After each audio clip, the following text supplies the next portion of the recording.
To start with, preheat the oven to 375 degrees Fahrenheit, 190 degrees Celsius, and line a 12-cup muffin tin with paper liners or grease it with 2 tablespoons of butter or non-stick spray.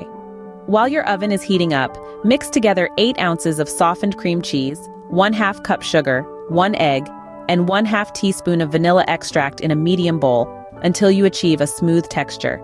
This is going to serve as our cheesecake filling. For the streusel topping, combine 1/2 cup of all-purpose flour, 1/4 cup sugar, 2 tablespoons of unsalted cold diced butter into the mix, and an optional 1/2 teaspoon of cinnamon in a small bowl, and mix until the combination appears like coarse crumbs.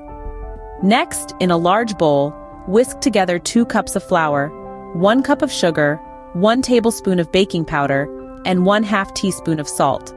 In a separate bowl, mix 1 lightly beaten egg, 1 cup of milk, 1/2 cup of melted butter, and 1 teaspoon of vanilla extract.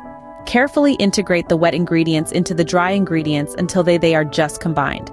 Remember, overmixing can lead to hard muffins, therefore handle with care.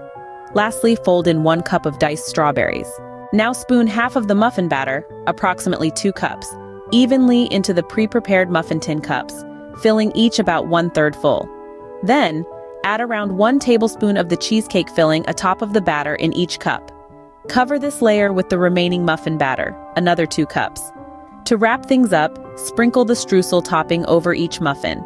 Bake the muffins in the preheated oven for 20 to 25 minutes, or until they're golden on top and a toothpick inserted into the center comes out clean.